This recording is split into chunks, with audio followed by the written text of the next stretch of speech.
Hi, I'm Kasim, and back with me today for this Ask the Pharmacist series is Dr Bhasha Mukherjee, our resident Rightdose doctor.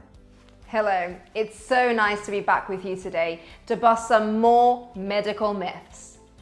In this series, we have been exploring some of those health stories you've heard as you grew up. And today's myths are really giving us some food for thought.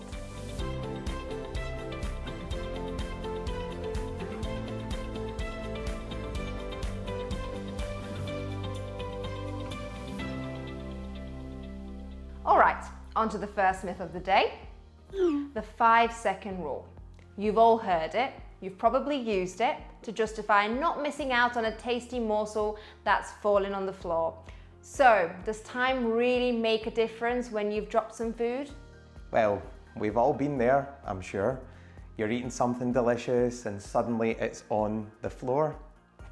So the idea behind this is that if you pick up something off the floor quickly enough, it won't have time to pick up the nasty stuff that will make you sick. Yeah, that makes sense. So, is the 5-second rule a myth? Basically, yes. It's true that the transfer rate of bacteria is different depending on the type of food and the surface you've dropped it on. For example, a study found that there's a direct link between how moist a food is with the level of contamination. Researchers studied watermelon and found it had more contamination than any other food when tested. The surface you've dropped it on matters too. The same researchers found that carpet has a lower transfer rate than tile, steel or wood. Basically, all of the surfaces you'll find in your kitchen. And they found that the transfer of bacteria can start in less than 1 second.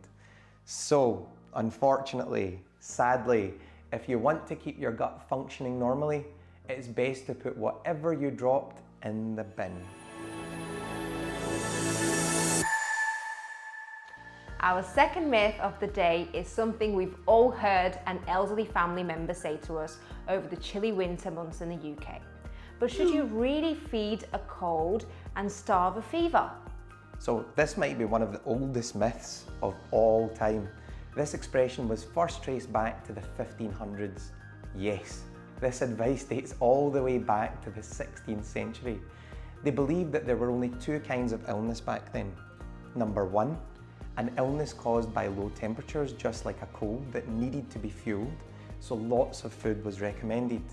And number 2, an illness caused by high temperatures, such as fever. At the time, there was the belief that eating food would actually raise your body temperature even more.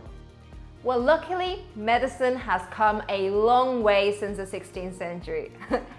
We now have a much better understanding of what happens to your body when you are fighting a cold or flu. The best advice is to eat healthy, nutritious food, drink lots of water, and have plenty of rest. So when it comes to the common cold, there are over-the-counter medications that can help with aches, congestion, or sore throats. The flu is a viral infection that is often accompanied with vomiting or diarrhea. So perhaps you could say it's even more important to feed a fever and to keep up your fluids and nutrients to avoid dehydration. Of course, it is recommended to take paracetamol or ibuprofen to lower your temperature and treat aches and pains. So what we're saying is, it's the oldest myth in the book. We should change it to feed a cold, feed a fever. Exactly.